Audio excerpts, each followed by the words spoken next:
All aboard the Twilight Express, a gateway from where we are to where we wish to be. In tonight's episode, Mr. Gart Williams is going to get his wish and find serenity and peace in a little town known as Willoughby. But before you book your 2 tickets to paradise, be warned, the price of admission is high, and there are no refunds and no cancellations. And at the end of it all, you might just find yourself agreeing with the sentiments of the late comedian W.C. Fields. All things considered, I'd rather be in Philadelphia. A phrase commonly muttered by those who enter the Twilight Tube Zone.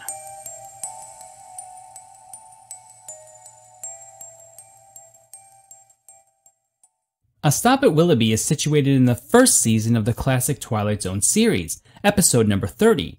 It's directed by Robert Parrish and written by the man, the myth, the legend himself, Rod Serling. Now this episode is a particularly haunting one for me, and I know from having spoken with other people who love the Twilight Zone as well, I'm not alone.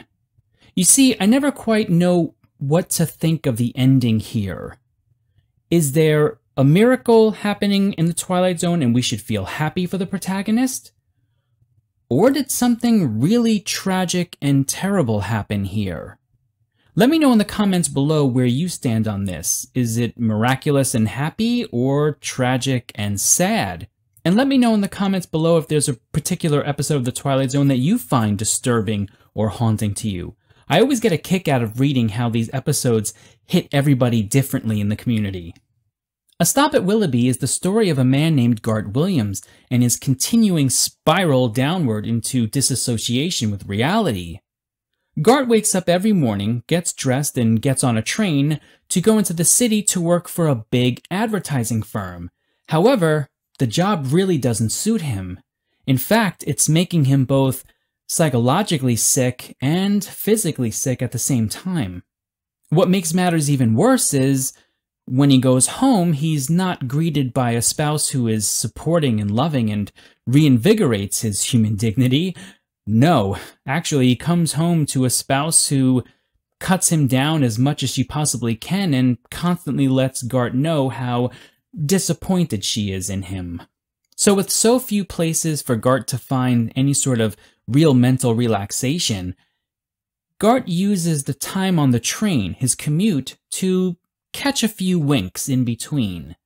On one such seemingly normal train ride, Gart falls asleep, and then he's suddenly woken back up and realizes that not only are all the passengers on the train suddenly gone, but the train itself has transformed into some kind of 19th century version of itself. He then hears a conductor coming up the aisle shouting out a stop that he's never heard of before. "Willoughby! This stop is Willoughby!" Gart looks at the conductor and says, "Willoughby? Where's Willoughby?" And the conductor looks right back at him and says, "Willoughby. It's right out there. Willoughby." That's some pretty helpful stuff there. Thank you.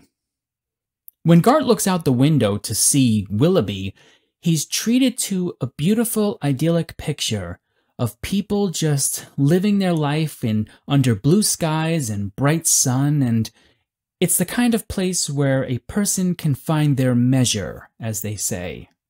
So Gart is very much tempted to get off here at the train, but he hesitates, and that's just enough time for the train to start moving again, and as it jerks forward, Gart wakes up and he's back in the real world, at night, going home in the cold, dark train. Now, even though it was just a dream, there was something very beautiful about it that I think really spoke to Gart, honestly. Just the idea that, even if it's only in his mind, there could be such a serene, beautiful place as Willoughby. Now, things only get worse for Gart at work and at home. When he's at work at one point, he's getting yelled at by customers, by his secretary, by his boss, and this creates a genuine moment of nervous breakdown for Gart. And in one of the saddest scenes you'll ever see in the Twilight Zone, Gart picks up the phone and calls his wife, and he pleads with her to just be there when he gets home. He just wants to see her. He just wants her companionship. And she hangs up on him. Talk about a piece of work.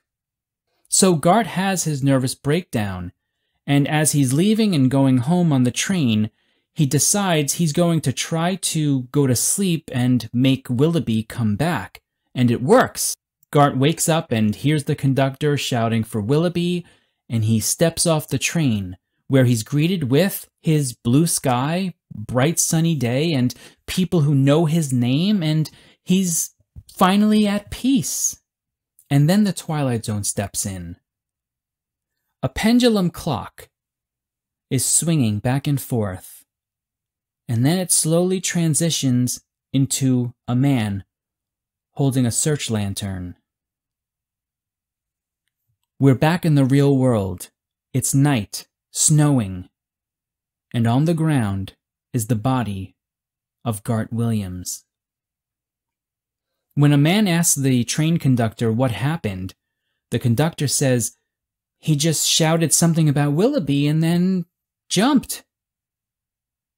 When they take Gart's body off of the ground and load it into the back of a hearse, as soon as they close the hearse door, it reads, Willoughby and Son.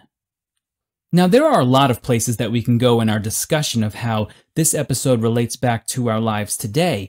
We can talk about purpose, we can talk about motivation or stress and, work time management. But I actually want to go a different route here. I want to talk about something that affects all of us and is seemingly becoming more and more of a problem today. And that's sleep. Now, if you thought a stop at Willoughby was terrifying, check this out.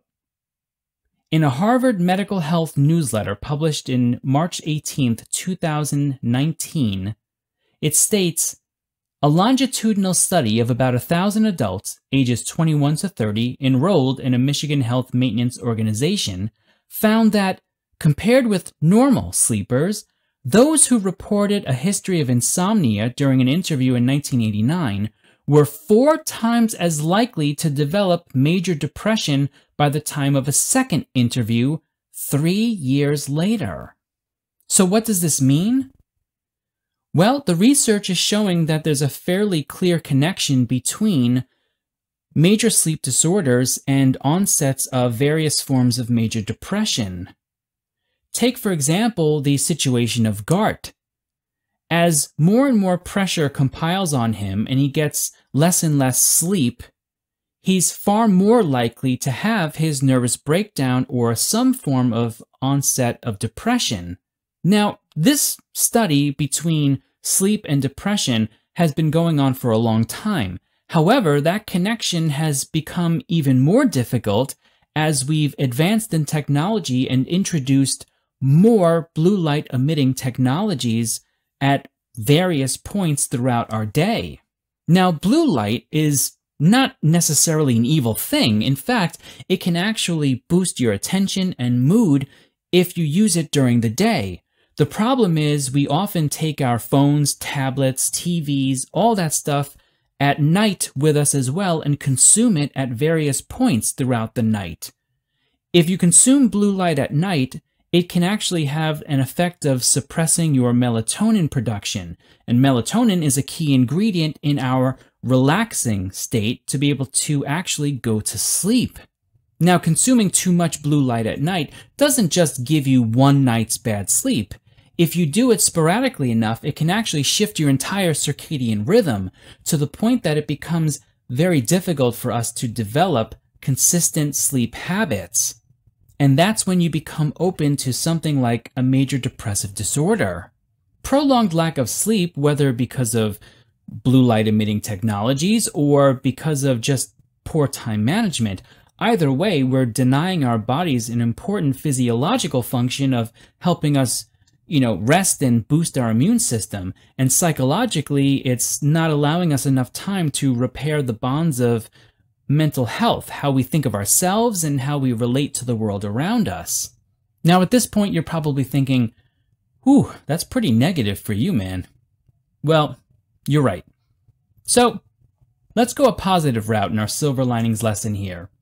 More and more sleep centers are opening up every day, and we need to encourage both ourselves and those around us to utilize these services as much as possible when we need it most. Now, there's also a psychological and social aspect to this as well.